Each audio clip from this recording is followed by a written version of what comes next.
A recurring theme on The Evolving Leader centers around how to live a good life. For ourselves, of course, but also because when we don't get what we need, it has massive implications for those that we lead and care about. And given how strained the relationship can be between our needs and the demands of leadership, it becomes ever more important for us to ensure that we have a clearly defined purpose to help us navigate the potential turbulence. In this show, while I was navigating the Greek islands on my vacation, John talked to James Glover, someone who has made it his purpose to help others find theirs. James has done this in the context of elite and Olympic sport and across a wide variety of businesses globally. His passion for purpose will immediately become apparent to you and help you deepen your clarity for where you're heading. Tune into an important topic on The Evolving Leader.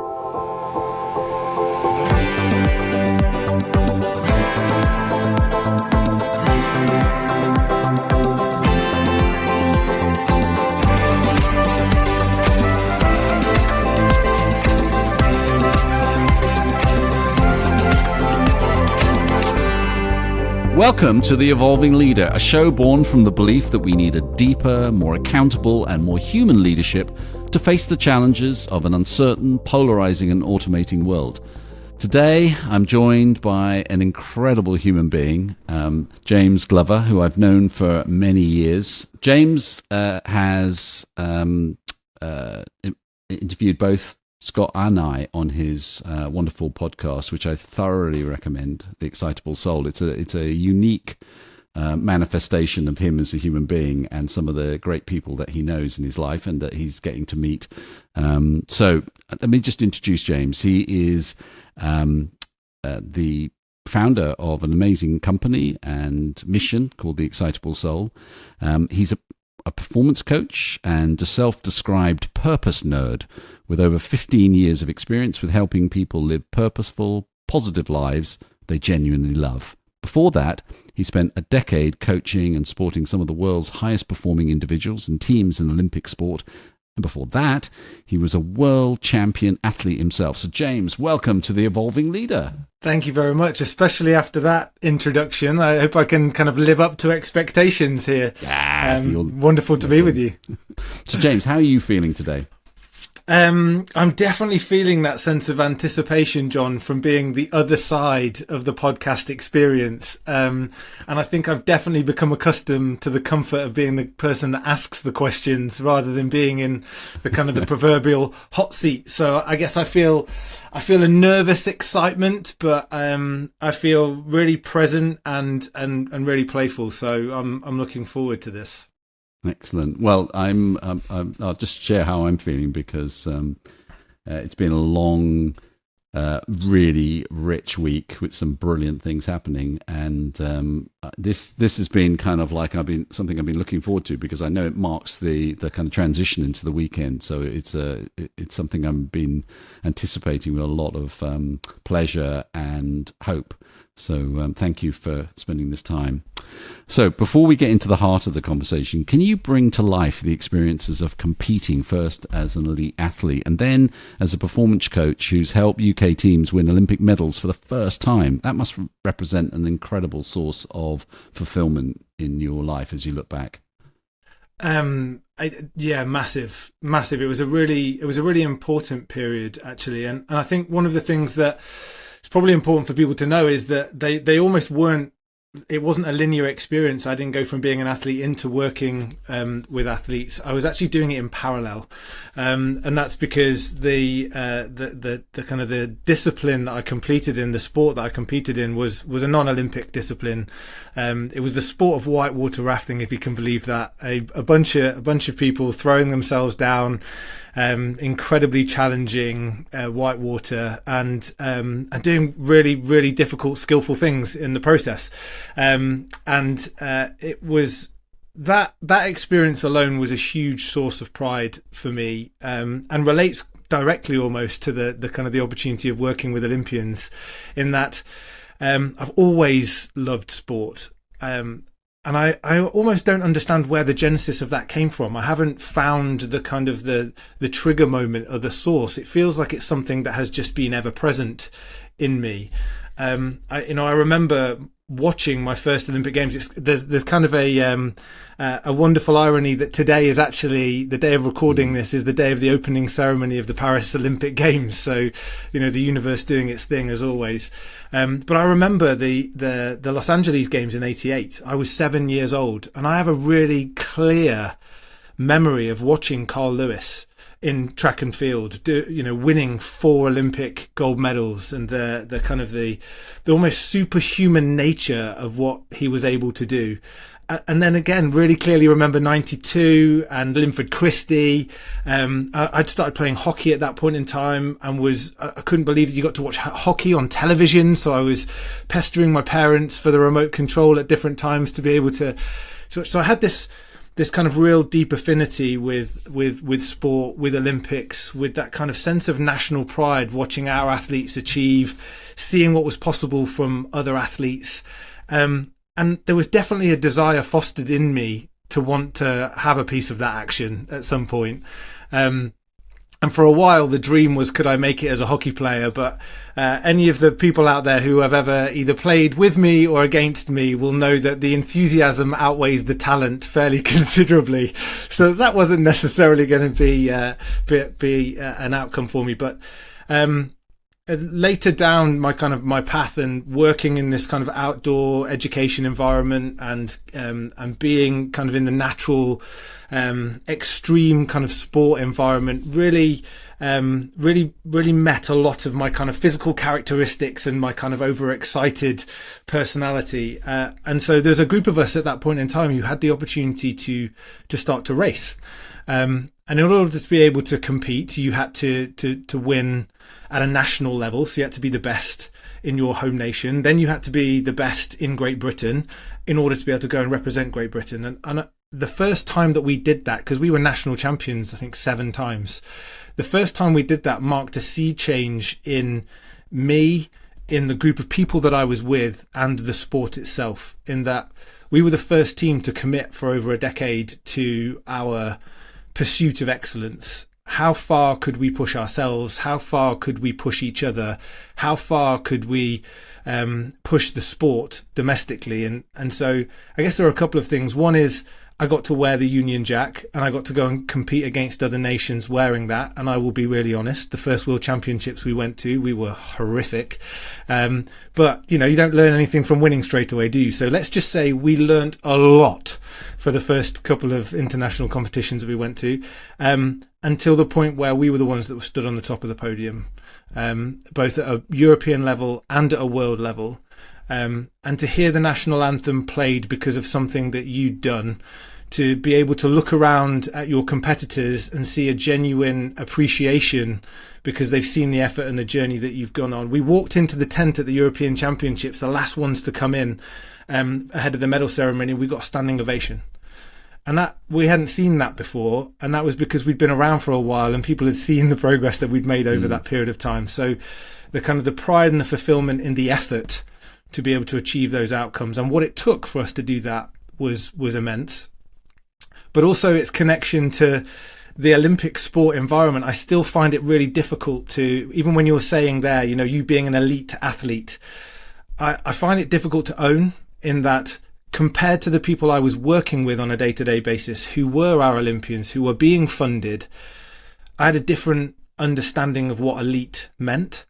We could argue, we could debate. I was working full time and training twice a day in order to be able to make the gains I was making. Those guys were just training full time.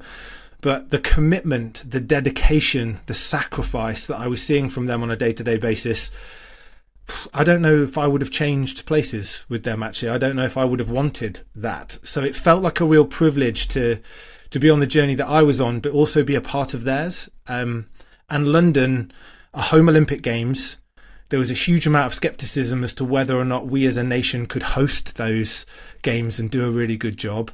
And then off the back of Beijing, we'd set this expectation of, well, not only could we win a few medals, we could really do something that had never been done before.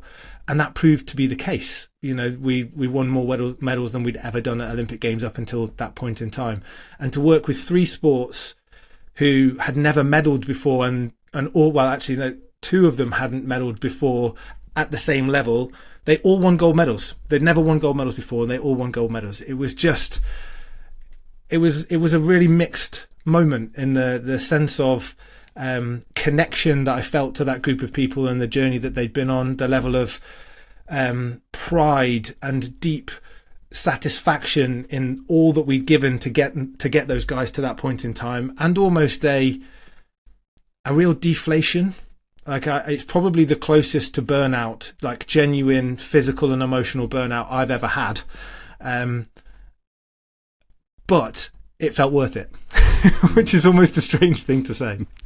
Well, watching, having met quite a lot of the people who either are performance coaches or the people that organize it in the days, weeks, even months after the Olympics, they are like husks for several months because of the exertion required to get into that zone. So I totally understand that the renewal process back out, it must be incredible. But let's put that all to one side, because that gives us a little bit of context about you and what you understand what it takes to do that, to put that extraordinary effort in, and how you can support the person behind that. So can we get into the path that you found yourself on, helping other people to find not only their means of achieving great performance, but the purpose, the underlying, the sense of meaning behind that? Why is that something that was so important to you? I think there are two things here, John. One is probably a kind of a deeply personal experience, and the other is more an observation of others based on my experience. And so the first being working in that sporting environment was a gift, and it was a difficult learning environment for me, because if I'm really honest, I felt like a square peg in a round hole the entire time I was there, surrounded by PhDs, like genuine experts in their fields, people that had studied for years and years and years to be part of these kind of multidisciplinary teams. And my role as a coach, as a lifestyle coach in that environment, was to genuinely focus on the person behind the performance, not the machine, the kind of the mechanics of the thing that you were trying to get to be better and better, but the person, the flawed individual, the messy individual that sits behind all of that and is trying to make magic happen. And at that point in time, honestly, it wasn't something that was overly focused on, the winning and what it takes to win. We were getting success as a nation. We were starting to understand what that took for us.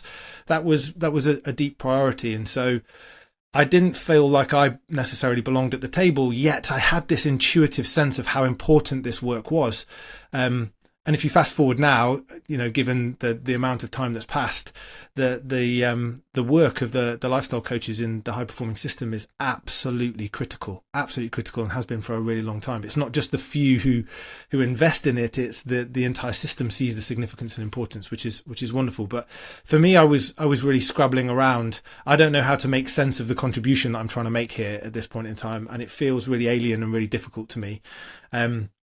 And then I was given the opportunity of going on a leadership development program. And on that leadership development program, we're talking, 2009, I think. As with many leadership development programs, Simon Sinek's TED Talk was part of the kind of the preparation for one of the particular modules. And it hit me square in the soul. There are probably 3 or 4 other examples I could give of experiencing provocation like that I knew was going to be game changing. And there are a number of things that he shared so eloquently in that video that's now become legend over time. But one thing that he talked about was a sense of purpose is a feeling.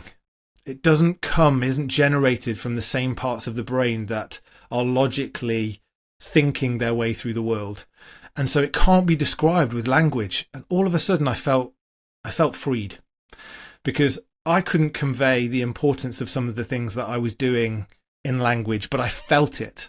I felt it deeply and I felt it strongly. And it was because of those feelings I stayed in this position of uncomfort, just trying to figure it out. And all of a sudden I've got this mechanism now. There is a deeper way of being able to understand things. There's a deeper way of being able to make connections. And not only not only is it liberating and, useful for you, but actually it can make the impossible happen, and for others.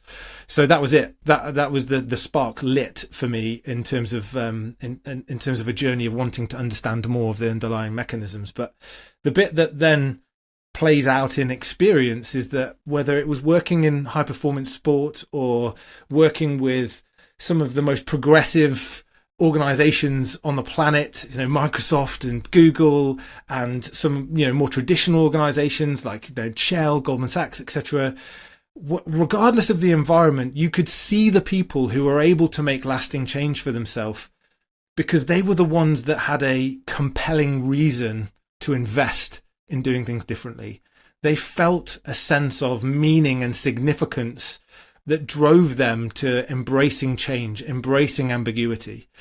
And so in this moment of time, in this world where the sheer chaos of it to some degree is just kind of ramping up, it felt really important to be able to bring people back to something that is profoundly human, but if acknowledged and understood in the right way, can help them navigate the chaos that we're experiencing right now. Yeah, and I love that sentiment of not having to rationally justify emotional conviction, because it's a dead end.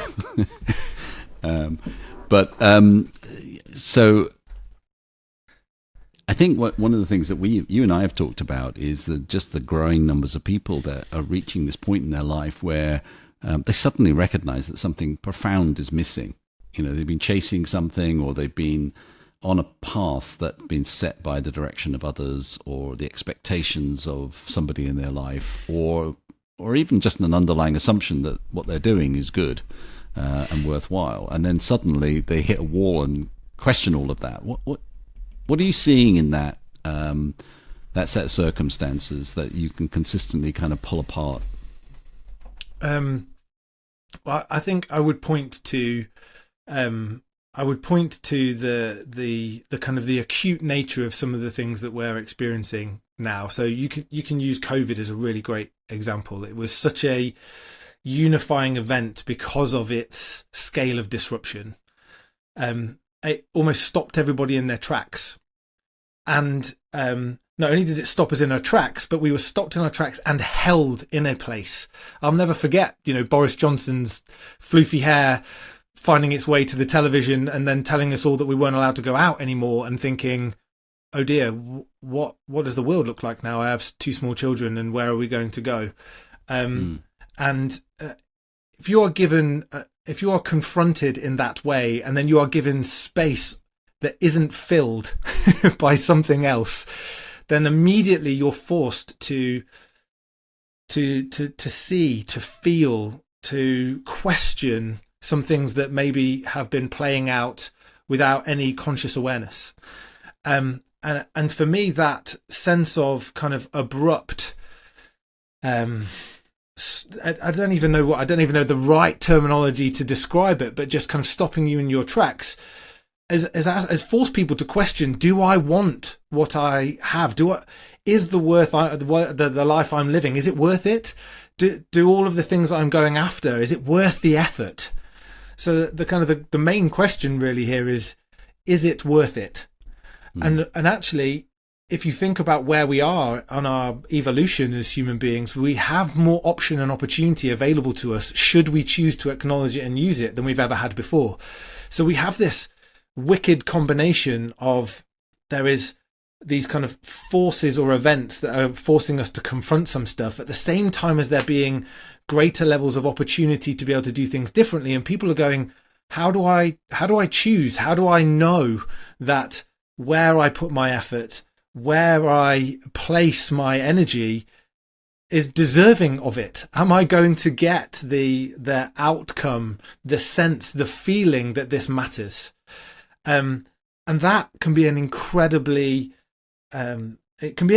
powerful experience on a number of levels. It can either feel quite liberating and set you on a path to see opportunity, or it can feel really paralyzing and anxiety creating, in that there's an unknown and a fear of unknown as to what might come. Well, I think alongside all the other kind of major shocks that have been taking place since, kind of like the middle of last decade, like Brexit and Trump and all the kind of things that have been happening. The word existential crisis has just been kind of going through the roof in terms of its use. And COVID gave everybody the moment to have a shared existential crisis of what are we doing, who are we, and so on. And that was interesting because it was from the top to the bottom of organizations and society. There was nobody excluded from that feeling, that exposure. Yeah. And I think for me, this gets at the heart of purpose, actually, these kind of disruptive events and the kind of the unprompted refraction that they create, up until and even continuing through these events, the speed, the pace and the complexity has been quickening, and people have just been struggling to keep up. So the vast majority of effort has just gone into, can I cope with the day to day? And then all of a sudden you're put in a position where, it's not about necessarily just coping. It's about seeing what the outcome of that coping really looks like. And to your point, am I going after things that truly matter to me, or have those been set by something external to me? And that really is the kind of the heart of the journey around purpose. Because if you break it down, and believe me, there was an immediate experience of having to let go of what purpose is when I started on this journey, thinking, you can define something in a way that can make sense to everybody, and go, oh no, there are about 1,000 people that have all tried to do that in one form or another. It's kind of going on a sense-making journey that you feel comfortable with. The one that felt most comfortable to me was where I've seen the kind of the evidence around people's sense of self-worth and feeling enough coming from the inside out. So it is governed by the things that feel meaningful and significant to them, not because they have been set as meaningful and significant by others or things that are outside of them. And what you see universally is when people truly understand what is meaningful in their life, and they feel like they're able to make a contribution to those things, they immediately feel a sense of value. I have worth. Yeah. And a guest on my podcast and a friend and a colleague, Simon Lamb, said that individuals need to understand that they have worth and they have value before they can create value. And it was almost this kind of sense and realization that if we start with something as simple as not just what matters to me in terms of awareness and where and how am I making sense of the world around me, like what's meaningful just from a sense making perspective, but what's meaningful to me from a significance and importance perspective, that becomes really liberating, because you are wrestling back control and influence over where and how you cultivate your own sense of self-worth. And in this point in time where there are so many pulls and pressures, that in its own right becomes a superpower. So, I mean, I know you very well. We've worked together for a long time and socialized and all sorts of things. So over the last decade plus, one thing I know to be absolutely true about you is that you are committed to growth, to personal development, your own personal development. You're also committed to holding yourself accountable to where the gaps in your life, and you're probably your own strongest, I wouldn't say critic, but accountability coach. You coach yourself through this process. But last year I interviewed you for what I think is a very powerful article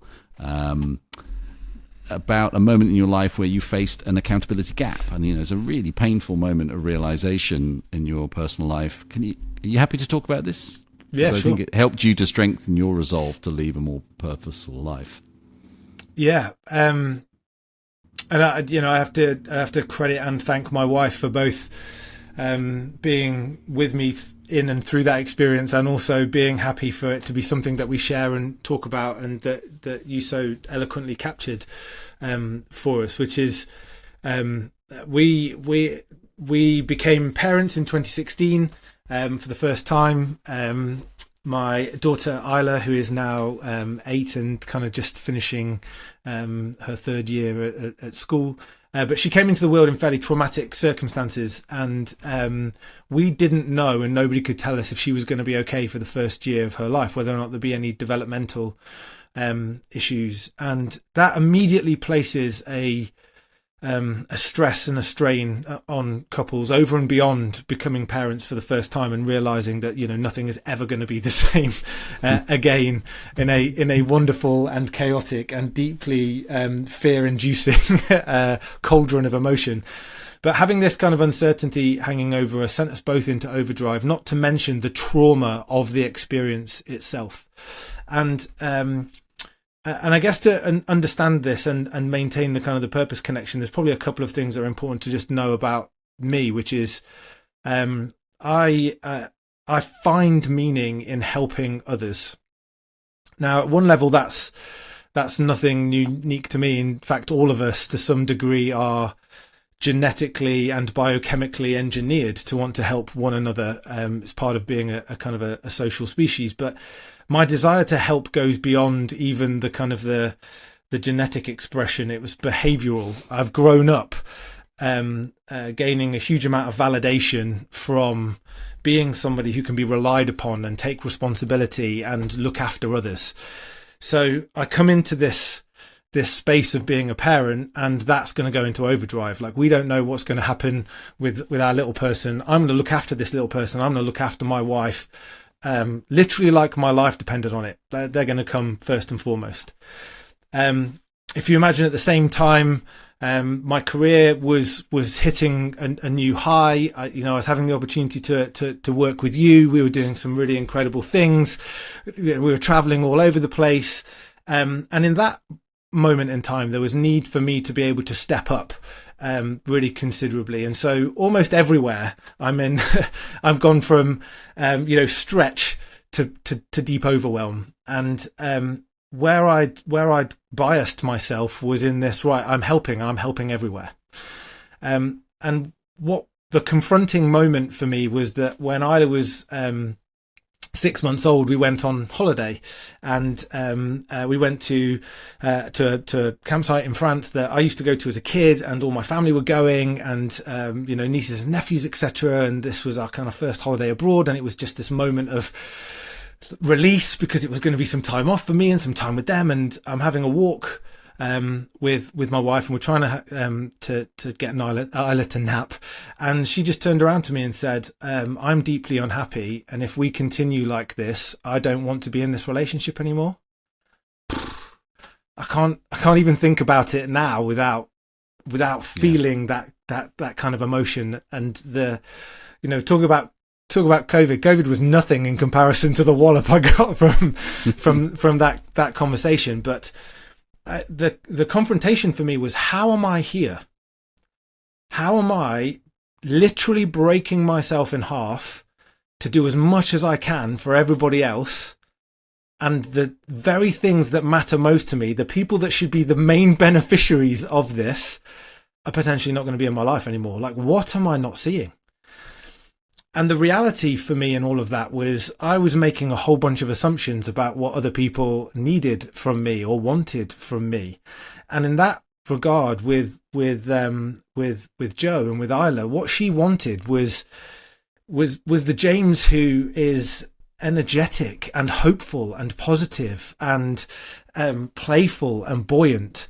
And in actual fact, I was seeking a place to just crash and burn because I was so overwhelmed physically and emotionally and mentally that when I was getting home, I was trying to both recover and be on and present and carry and take the load. So this is going to sound like a simple example, but these are the things that we overlook that can make a profound shift. In that I'm an 8 hours a night sleep guy. Right? There's no warrior in me whatsoever. If I don't get 8 hours, I'm a shambles, absolute shambles. But the amount of travel I was doing, the fact that Isla wasn't sleeping, when I come home, I'd want to be up. I'd want Jo to rest. I'd want Jo to get some sleep. I've been away. She's carrying the entire load. So I'm saying to her, no, you sleep, you stay in bed. I'll go do this. But then I'm exhausted and I'm the absolute worst of myself. So actually she's saying to me, you rest. You sleep, because actually if you do that, the person I get when you're awake is the person that I want, the person that I need, and is the person is going to help me. Did I hear any of that? No, all I heard is, if I'm not carrying the load for you, I'm failing. So to be able to connect the dot between here's a way in which I've made meaning and created significance in my life, helping the people around me.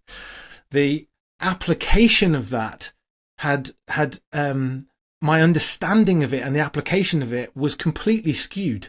And I hadn't seen at all that it was completely skewed. And I needed to be able to go back to what do I really need to own? What do I need to be accountable for that enables me to make the unique contribution that I am capable of to the things that matter to me?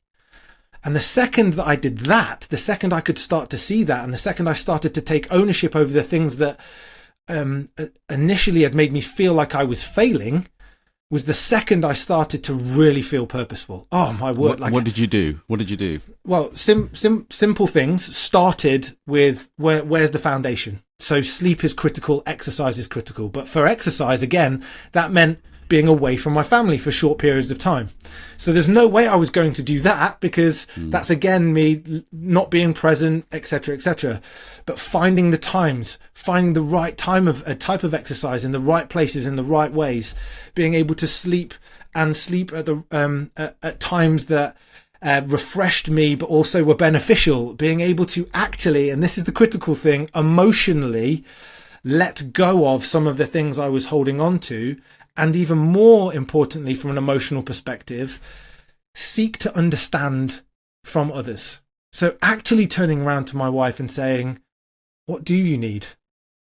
What do you want from me? Not what I think you want or what I think is important, but what do you really want?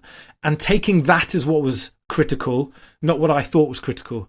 And often for all of us, you can be in that kind of that kind of defensive space of trying to protect, trying to shield your sense of self-worth, and therefore not hear what somebody else is trying to say to you, when actually it's a gift.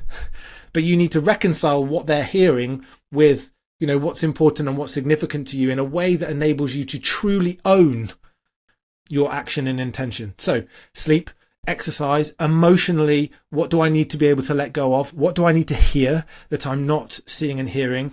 And then from a mental perspective, my orientation then became, what is most high value? Where do I invest my energy? And what that meant was I had to create distance in a lot of relationships. So I was the guy that became the parent and was still getting invited on stag do's, or was still having the opportunity to be invited to different social engagements that were really exciting. And I actually needed to make some choices in that if I'm going to be away all week with work, and actually my wife and my child are most important to me, then it is okay to let down these other people. If they are truly my friend, if they are truly going to be on this journey with me, they're going to understand that for a period of time, that's not going to be possible. And I needed to make that okay, because the second thing that was a real meaning marker for me was about meeting other people's expectations. And so part of that is there's a standard being set that I want to attain, to achieve, but I'd externalize that into I'm projecting what I believe other people want of me, want to see of me, and what they expect of me, and then trying to meet it. And in that social context, I had to become really comfortable with something that felt deeply uncomfortable, which is you may be let down by my choice, but that's okay because there are some other things that are more important right now.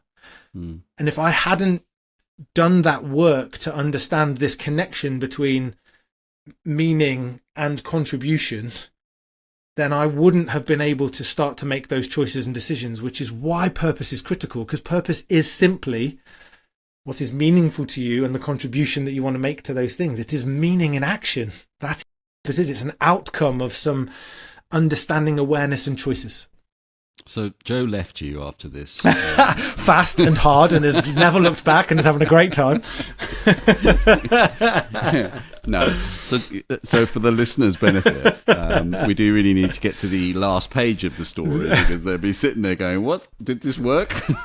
What happened?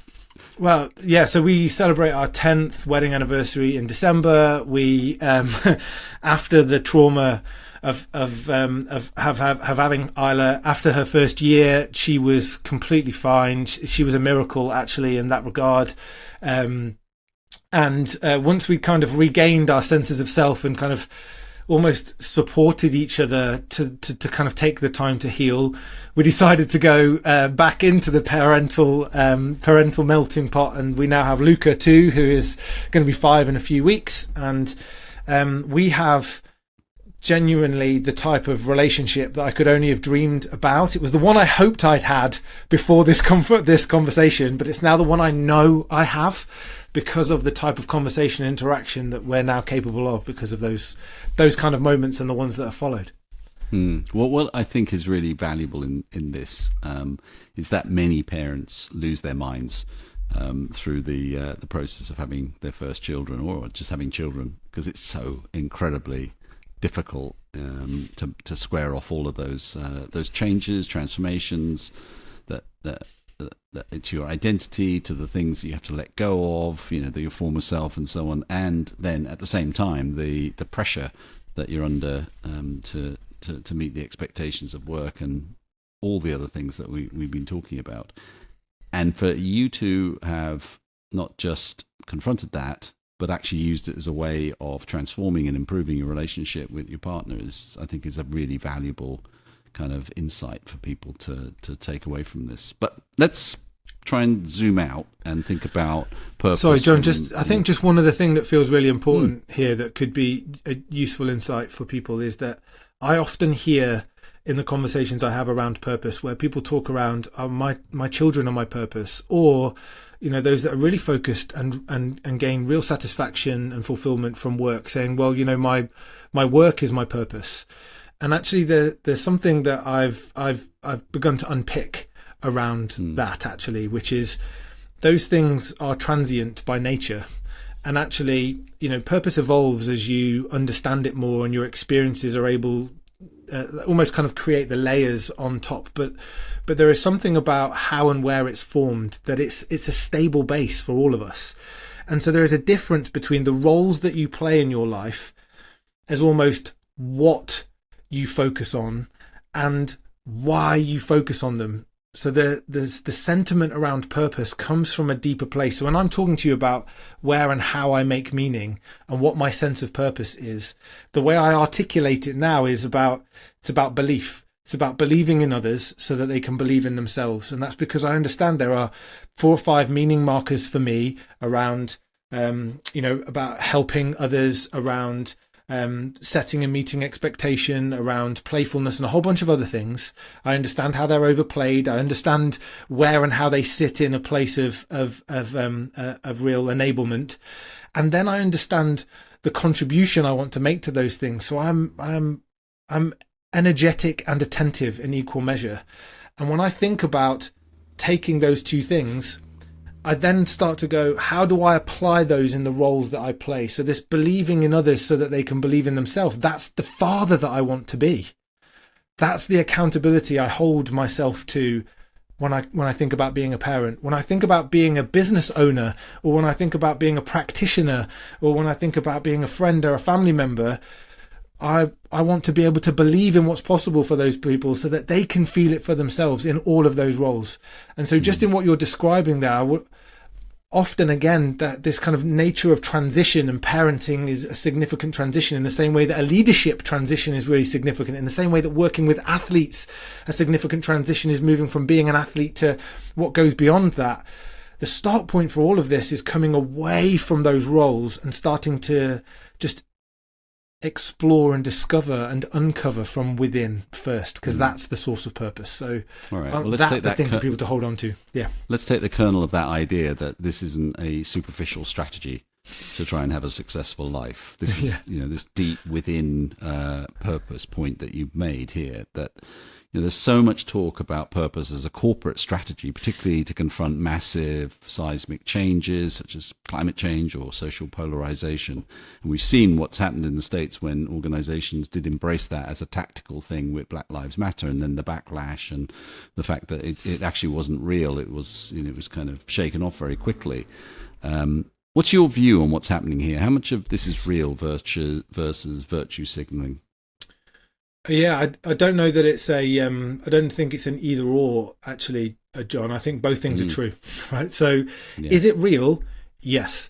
Like where organizations are purpose led and they feel purposeful, the data speaks for itself. So this is one of those moments that feels quite liberating, in that, you know, the data, like there is genuine data for those that are cognitive and cerebral and need the justification and to be convinced.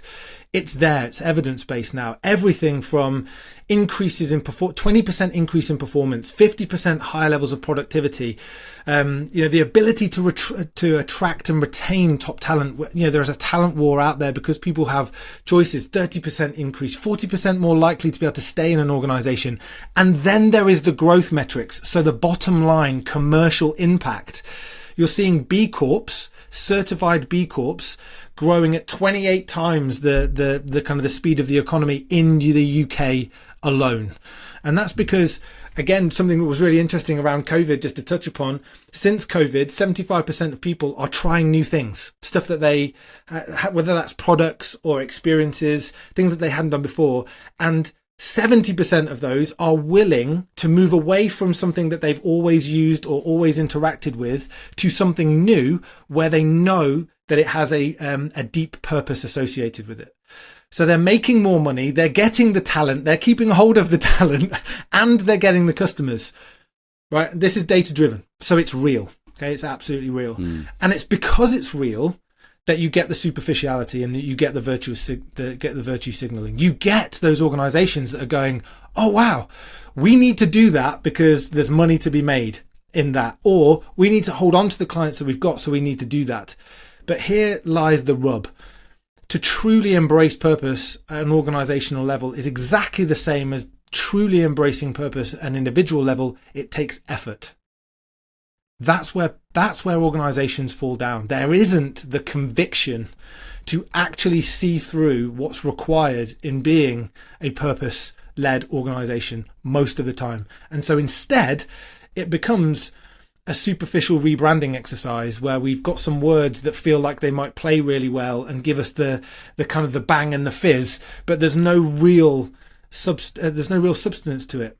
And this is where the feeling bit comes back in again, because you can't, and I was going to swear there, but I realized this might not be a sweary podcast, so I'm glad I just caught myself. All right, you're giving me the nod. You're giving me the green light. I just got, I just noticed Apple have given us a, the kind of ratings. It's like it says there's no bad language on our podcast. So. Oh right, yeah, cool. So I'm gonna keep it. I'll keep it clean then. People can smell a rat. Let's use that terminology. Yeah. They can bullshit is what you were going to say. There you go. Thank you. Yeah, okay. It's all right if you do it. But they can feel the authenticity. They can feel it. And so if it's not real, we know really quickly, and then you get the exact opposite of what you want if you are virtue signaling or you're doing it superficially, which is people are going, no thank you, I'm going the other way, because guess what? There are options that I can choose from. So for me, there is just something about organizations just truly understanding the effort that's required, the commitment that's required, the conviction that's required in order to be able to go on the journey to reap the benefits that are evidence-based.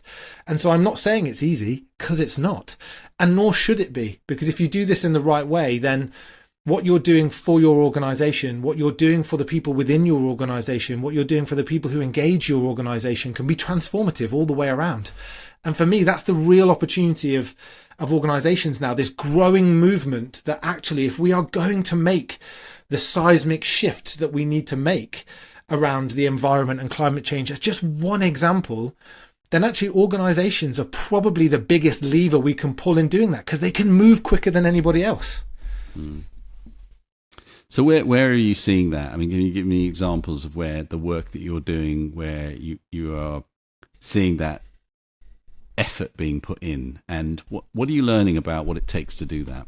That's a really wonderful question, because, and this is almost the beauty of working around this, this kind of this principle, this idea, this philosophy, is that everybody's coming at it from a slightly different perspective. Everybody has a slightly different, nuanced understanding, and for me, that is okay. What we need to help people understand and engage with is the right kind of data.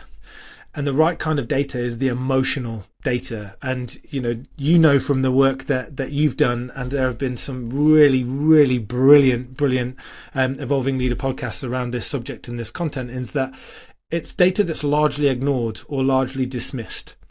And so the kind of the unifying experience for me where organizations are really winning in this versus those that aren't is they're paying attention to how they feel and the things that create feeling for them in engaging in this work.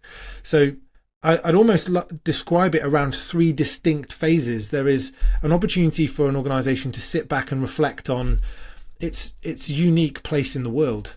Like, what are the things that it really cares about, that are really significant to it, right? Where does it find meaning in the work that it does? And what is the contribution that it's making to those things? Because when you start to understand the things that are really important to you and you start to understand the contribution that you're making, you start to see the uniqueness of the space that you play and, importantly, the value that you create. Then you can start to ask questions around, well, who is right now being impacted in a really positive way or a really negative way by those things, and who else could we impact? So this first phase of almost organizational time travel and uncovering something that feels like a sense of purpose. And I use that language purposefully because ultimately it doesn't have to always be a really crisp articulation of a particular sentence. It's great when it is that because it's easy to access. But what's way more important is, do we understand the feeling data that we need to pay attention to? Do we understand those kind of three aspects?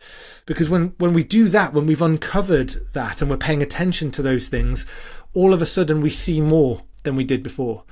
And then you start to move into that, well, how do we wrestle now with what this is telling us about where we are on our journey and the journey that we want to go on? So we've either been a successful organization up until this point, or we've had moments of success and difficulty, or an organization that maybe feels like we're in decline. Wherever they are on that kind of change curve, having done this initial piece of work, there then becomes the opportunity to sit and go, all right, where are the tensions that we need to hold here? Where are the choices and the decisions that we need to make and make differently to the ones that we have done before? Because all of a sudden now we have a frame, we have a scaffold to put around the journey that we're about to go on. So there's this kind of critical moment of understanding, really, which shapes then two things. So understanding leads into then the kind of the third phase, which is really unleashing the sense of purpose within and without your organization. And for me, that comes down to two things. One, the environment that you create within your organization for your people to be able to make a contribution that feels meaningful to them. Because the second that they do that, they feel value and self-worth, and the multiplier effect across your organization when individuals are feeling like that becomes transformative. So there's something about understanding and acknowledging the environment that you create. And then the second element of that is, well, where are you focused? What are you going after? What is the ambition here? What might be possible for you? And how does that inform the choices you make around strategy? How does that inform the goals that you now see possible over the course of the next, 3 horizons within your organization? That becomes a very different conversation for businesses than the ones that maybe is, how do we extrapolate out from where we are, or how do we envisage what the market may be doing and shifting in 20 years time, and how do we respond to that? It's, how do we go into markets that we've never been to before? What are some of the things we've never even considered going after? And we know that it's true to who we are and the capability that maybe we have or need to build because it feels unique to the contribution we can make. Bringing it back to the work that you do with individuals, part of what you do is these immersion retreats in a very beautiful part of the world, the Peak District, which I know I've just been to and had an amazing time there. Can you tell us about what you do in these retreats to help people bring clarity to their lives? Yeah, so one of the commitments I made to myself when starting to do this work is that whether I work with individuals, whether I work with leaders, whether I work with teams in organizations, that they need to have the time and space to be able to consider the reality of what we've discussed. This isn't a 90-minute lunch and learn. This isn't a half a day in a broader program, or if the stars align, an entire day of a broader program. It has to be something that is given the right level of commitment. Because if it's not, you won't get to the depth. And if you don't get to the depth, then it becomes a superficial exercise, which doesn't stand the test of time. And by test of time, I mean the fact that the second that you share and put purpose into the world, you then need to have a level of rigor about how you stand behind it, because you are inviting scrutiny. So if you don't have the time and space to do it properly, you won't stand the scrutiny and it will fall over. So that makes life really hard, because time's scarce for people. I say it makes life hard. It makes life hard for me. I have to work harder to make sure that you kind of get people into those environments. But once you have them there in those environments, to be able to create a space that allows them to pause the noise, pause the interference, to be able to reconnect to themselves fully. So being able to create space in the brain, so cerebrally not feeling themselves pulled in multiple different directions, within their body feeling a bit of stability and calm, in order to be able to just see and explore more things. So within our immersive experiences, we are cultivating an environment that allows people to pay attention to more things than they would normally in the work environment or in their day-to-day. It allows them to become far more resourceful, because we are thinking about their capacity as well as their capability. So we have an in-house Michelin-trained chef. We have a beautiful location that makes people feel safe and comfortable, but is deeply centered in nature, so they feel grounded and peaceful. We have an embodiment coach. This individual who's a member of our team is one of the most decorated physiotherapists in Olympic sporting and the sporting environment, and she retrained herself during COVID to create an entirely new type of physiotherapy, which is, how do I treat people without putting my hands on them, by helping them go into a place of deep embodiment so they can start to heal themselves. So she helps us create an environment where people are experiencing this, again, not just in their head, but in their heart and soul too. All with the principle that if we can create an immersive experience where people can see, feel, think things differently, that the way in which we can support them from that place onward means that they can really go after to coin a Jean Gomesism, the hard part of the hard problem. When they leave that place and they're inviting the scrutiny of their partner, who goes, "What's this wishy-washy bobbins you've been doing for the last 3 days?" They can deal with the first line of scrutiny, which is just, how do I talk to my partner about this? Then into their team, then into their organization. Without that, I've universally seen it where people have felt an inspiration that's died really quickly. So a really great way into learning more about you and your work, where you're not talking so much, is I couldn't resist it. It's true. The Excitable Soul podcast. Can you recommend that, like one or two of the shows that you think would be the best to get a starting point of your work? Well, even after that, Barb, I would recommend the one that John is on. No. Well, so in all seriousness, I think there are probably 3 or 4 that I could elevate really quickly above the 25 odd. We've not been going that long. I think we're almost just about to celebrate our first year. If people are interested in understanding more about me and what makes me tick, the first episode, I invite my sister to ask me the questions that I then bring on everybody else. I love it. And my brother is actually an episode that's kind of further along. So you get a real sense of who we are and what shaped who we are in the world. If you're interested in the kind of provocation around the ideas and the thinking, then there is a gentleman called Pierre Verstraeten, who his just soulful wisdom around his journey and search for kind of meaning and purpose, and how that shaped who he is in the middle of some very, very confronting life experiences, far more than anything I've ever faced, is deeply compelling. There's a practitioner perspective, Sammy Burt. She lives and breathes purpose, and she brings a kind of a playful experience to the work that she does around this, and I think she's a real joy to listen to, and B, inspiration for those that are compelled to try and explore a bit of this. And also also just for your listeners. I think them hearing from you in a way that is different, not you being the subject matter expert and the thought leader, which you undoubtedly are, but actually sharing the experiences that have shaped who you are and how you inform those things because of that journey, I think would be a real gift for them. And hold on, team. Scott is his podcast is about to be launched soon as well, and will probably be live by the time this is live too. So there's a few for people to go after. Brilliant. Well, I think that's a great summary of the shows, because I've listened to all of them, and I totally agree with that. So we run to the end of our time. I know we could talk a lot longer. I know you could. I genuinely have learned how to listen way harder and way deeper being a podcast It's wonderful host, watching you doing that. I can see the battery going down. I like to think it's the positive opposite, John. The positive opposite. There's a recovery element to it. I can't resist teasing you because James is such an incredibly positive, fun person. I take great delight in trying to go the opposite direction. Yeah, keep me grounded, right, John? No, not at all. I love you. You know that.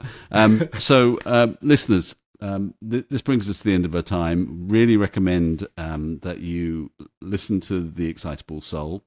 Take a look at James's podcast and actually consider whether being part of one of his retreats, which, having talked to several people have been on them, are literally life-changing.